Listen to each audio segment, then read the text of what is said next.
Hello friends, welcome to my channel motivational diary. और जहां पर आपको मिलेगी अ कंप्लीट बुक समरी, और वो भी आसान और प्रेरणादायक अंदाज में। आज हम लेकर आए हैं द लेज़ी मिलियनेयर का हिंदी सारांश, एक ऐसी बुक जो बताती है कि अमीर बनने के लिए केवल कड़ी मेहनत नहीं बल्कि स्मार्ट सोच, सही रणनीति और जीवन के प्रति एक बैलेंस नजरिया बहुत जरूरी है। यह किताब हमें सिखाती है कि कैसे कम समय में ज़्यादा से ज़्यादा रिजल्ट्स प्राप्त करें, अपने टाइम और एनर्जी को सही डायरेक्शन में खर्च करें और टेंशन फ्री रहते हुए पैसे के साथ साथ जिंदगी में सुकून भी पाएं। यह सिर्फ अमीर नहीं, खुश भी बने। लेखक मार्क फिशर की यह किताब उस सोच को बढ़ावा देती है कि ज़्यादा मेहनत करना ही अमीर बनने का एकमात्र रास्ता नहीं है। लेखक कहता है कि लेज़ी मिलियनेयर होना मतलब आलसी होना नहीं है, बल्कि समय को बुद्धिमानी के साथ इस्तेमाल करना है।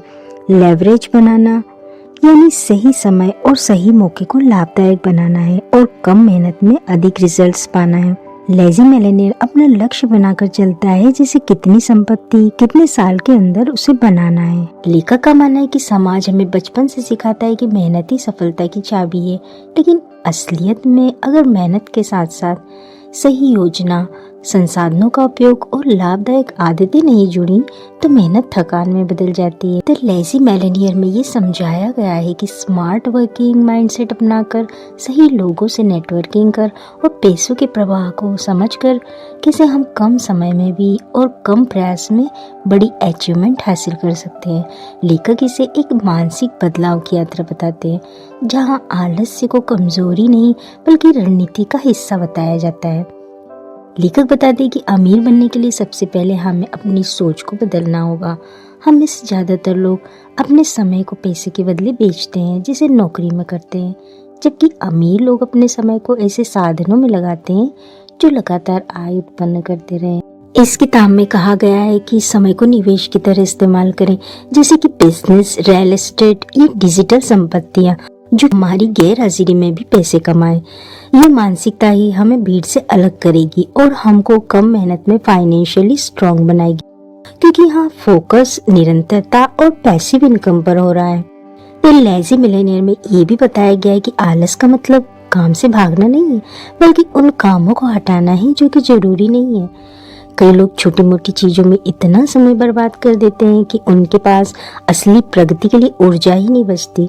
लेखक कहते हैं कि पहले अपनी प्राथमिकताएं तय करें और उन पर ध्यान दें जो आपके लक्ष्यों के सबसे करीब ले जाती है। आपको सीखना होगा कि कैसे ना कहना है उन कार्यों को जो आपके लक्ष्य को पाने में कोई हेल्प नहीं करने वाले। यही आदत ही हमारे टाइम का भी उचित उपयोग है। यही वो आलस्य है जो हमको रिच बनाने में मदद करेगा। और एक इम्पॉर्टेंट बात यह भी है कि अकेले काम करके हम सीमित प्रगति करेंगे, लेकिन सही लोगों के साथ जुड़कर हम अपने समय और संसाधनों को कई गुना तक बढ़ा सकते हैं। यह किताब बताती है कि कैसे हमें अपने से बेहतर और अनुभवी लोगों के साथ समय बिताना चाहिए, उनसे सीखना चाहिए और एक दूसरे की ताकतों का उपयोग करना चाहिए। जब हम किसी ऐसे नेटवर्क में होते हैं तो वहाँ अवसर अपने आप आ जाते हैं, तो हमें हर मौके के लिए दौड़ने की जरूरत नहीं पड़ती। यही वह आलसी रणनीति है जो हमें निरंतर अवसर और सफलता दिलाती है। लेखक बताते हैं कि धन कमाने के लिए असली ताकत सिस्टम बनाने में है। एक सफल करोड़पति वह नहीं जो हर दिन घंटों काम करता है, बल्कि वह है जिसने ऐसे सिस्टम खड़े किए हैं जो उसके बिना भी चलते हैं और मुनाफा कमाते हैं। यही कारण है कि ये किताब हमें काम करने के बजाय काम करवाने की मानसिकता अपनाने की सलाह देती है। इस किताब में यह भी स्पष्ट किया गया है कि असली संपन्नता सिर्फ बैंक बैलेंस नहीं है, बल्कि समय की आजादी है। अगर हमारे पास लाखों रुपए है लेकिन हम फिर भी तनाव में रहते हैं और काम के दबाव में रहते हैं, तो ये अमीरी नहीं कहलाएगी बल्कि गुलामी है।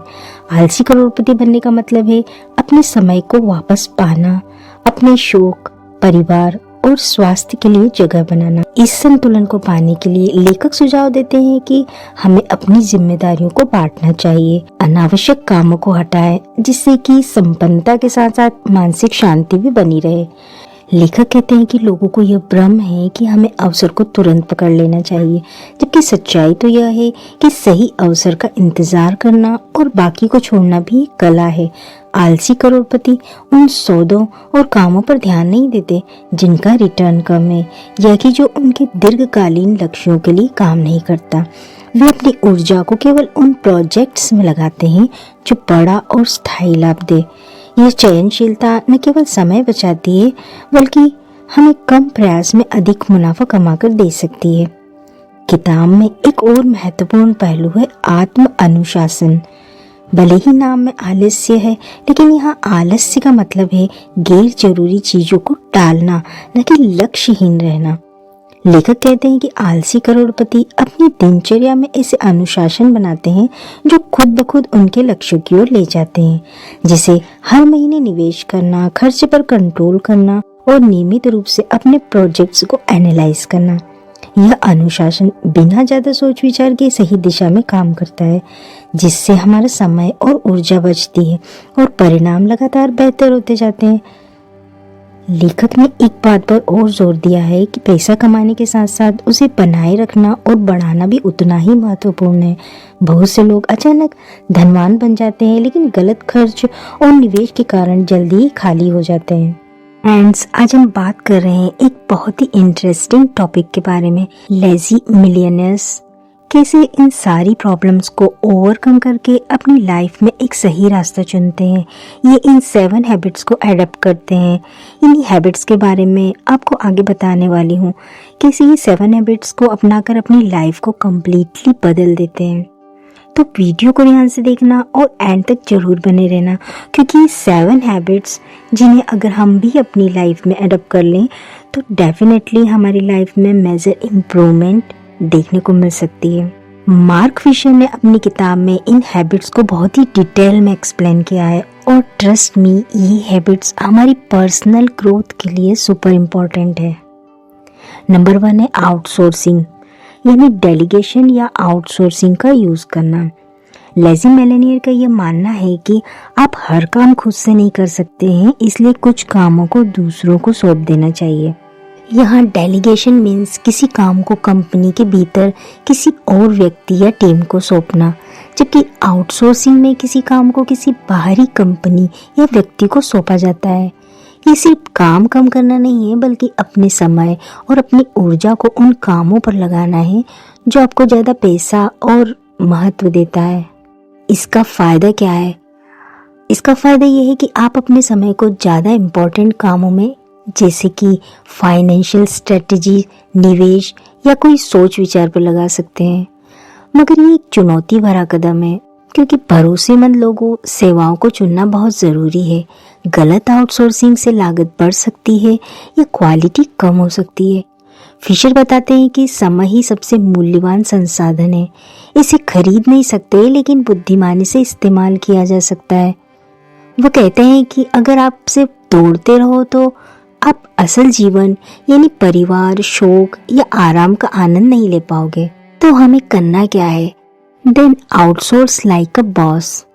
इसका मीनिंग है कि हर काम खुद मत करो। स्मार्ट लोग अपना टाइम बचाते हैं। लेजी मिलियनेयर कहता है कि तुम सब कुछ खुद से नहीं कर सकते हो और सब कुछ खुद करके मिलियनेयर नहीं बन सकते हो, बट सही काम सही लोग को देकर बन सकते हैं। तो इसके लिए एक एक्सरसाइज है जो आज से ही शुरू की जा सकती है। एक लिस्ट बनाओ, कौन सा काम मुझे खुद करने की नीड नहीं है, जैसे एडिटिंग, रूटीन रिप्लाईज, छोटे छोटे एडमिन वाले काम। फ्रीलांसर्स, इंटर्न या किसी रिलेटिव्स की हेल्प लेकर उसे दे सकते हैं। इस तरह से आप अपने दिन का 1 घंटा फ्री कर लेंगे।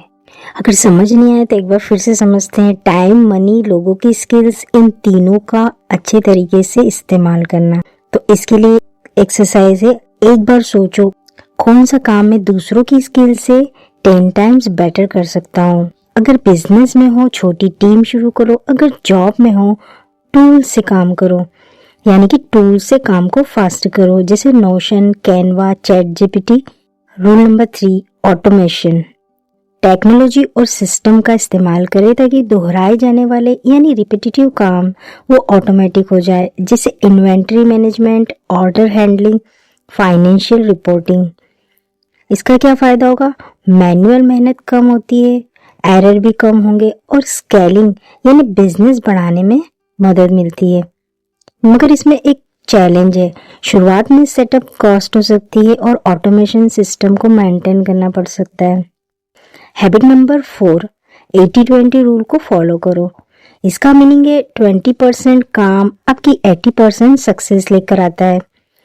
फिशर इस सिद्धांत पर जोर देते हैं कि 20% काम करके आप 80% तक परिणाम ला सकते हैं। इसका मतलब है कि हमेशा महत्वपूर्ण यानी कि इम्पोर्टेंट लेकिन ज़्यादा मेहनत वाले कामों को पहचानो और उन पर फोकस करो। इसका क्या फ़ायदा होगा? इसका ये फ़ायदा होगा कि हम कम समय में भी ज़्यादा से ज़्यादा इफ़ेक्टिव रिजल्ट्स को पा सकते हैं और इससे हमारे सक्सेस होने की जो राह है वो बहुत आसान हो जाएगी। मगर इसमें एक चुनौती वाली बात है कि कौन से काम यानी कौन से 20% काम इम्पोर्टेंट है, इन चीज़ों को पहचानना थोड़ा मुश्किल हो जाता है। मगर लेखक कहते हैं कि बिजी होना कोई सक्सेस नहीं है बल्कि प्रोडक्टिव होना सक्सेस है। इसके लिए हमें अपनी टू डू लिस्ट देखना चाहिए, यानी 2 कामों को सर्कल कर लो जो कि सबसे ज़्यादा रिजल्ट देने वाले हैं। पहले वही करो, बाकी सारे काम बाद में। Then you will finish your day like a king और क्वीन। हैबिट नंबर 5, स्पष्ट लक्ष्य और प्लानिंग। लेजी मिलेनियर के पास अपना स्पष्ट लक्ष्य होता है, यानी कि उनके जो गोल्स होते हैं वो क्लियर होते हैं कि मैं कितनी संपत्ति बनाना चाहता हूँ और कितने समय में बनाना चाहता हूँ। लक्ष्य तय करने के बाद वो एक इसके लिए टाइमलाइन तैयार करते हैं और इसके लिए योजनाएं भी बनाते हैं। Habit number 6, financial structure tax strategy. इसका मीनिंग ये है कि इनकम कमाना इम्पॉर्टेंट है लेकिन इनकम बचाना और ग्रो करना उससे भी ज़्यादा इम्पॉर्टेंट है। अमीर लोग पैसा बचाते नहीं, पैसा बचाने के सिस्टम बनाते हैं। लेजी मिलेनियर टैक्स स्ट्रक्चर को समझता है और उसे स्मार्ट तरीके से मैनेज करता है। वे अपने खर्चों पर नियंत्रण रखते हैं और बचत और निवेश को प्राथमिकता देते हैं। अब हैबिट नंबर 7 में बताया गया है कि हमारी सोच पॉजिटिव होना चाहिए और एक मेंटरशिप हमें बनाकर रखना चाहिए। लेजी मिलेनियर एक सकारात्मक सोच यानी पॉजिटिव माइंडसेट अपनाता है और मेंटरशिप को महत्व देता है। वे ऐसे मेंटर को खोजते हैं जो पहले से ही अमीर हुए हैं और उससे सीखते हैं कि गलतियों से कैसे बचना चाहिए। इसका मीनिंग है कि किसी भी बात को समझने में 10 साल लग जाते हैं, लेकिन अगर हमारे साथ कोई मेंटर हो या फिर किसी मेंटर को हम फॉलो कर रहे हैं तो उसे हम 1 साल में ही कंप्लीट कर सकते हैं उस चीज़ को समझने के लिए। इसके लिए हमें क्या करना है? एक ऐसा व्यक्ति खोजो जिसका काम आप एडमायर करते हैं, उसे सीखने की कोशिश करो। हर दिन 10 मिनट पॉजिटिव कंटेंट सुनो। इसका फ़ायदा ये है कि मेंटर आपकी गति तेज कर सकते हैं, आपको गलत रास्तों पर जाने से रोक सकते हैं और नेटवर्क भी बढ़ा सकते हैं। तो फ्रेंड्स, यह थी इस बुक की समरी, यानी इस बुक में जितने भी इम्पोर्टेंट पॉइंट्स थे वो हमने यहाँ पर इंक्लूड किए हैं। अब हम प्रैक्टिकली यह तो नहीं कह सकते कि हर कोई इंसान मिलेनियल बन सकता है। हम यह भी नहीं कह सकते हैं कि इस तरह की बुक्स पढ़ने के बाद हर इंसान एक मिलेनियल बन सकता है, लेकिन हाँ, इस तरह से हमें एक तगड़ा मोटिवेशन जरूर मिल जाता है। इस तरह की मोटिवेशनल बुक्स या कहीं से भी जब हमें मोटिवेशन मिल रहा है तो हम उससे कुछ % तक अपनी लाइफ को चेंज कर सकते हैं, अपने माइंडसेट को कुछ इस तरह से बना सकते हैं कि हम सक्सेस को आसानी से पा सकें। अगर आपको इस वीडियो से कुछ मोटिवेशन मिला है या कुछ अच्छा लगा है तो कमेंट्स में ज़रूर बताइए और यहाँ तक इस वीडियो को देखने के लिए बहुत बहुत शुक्रिया।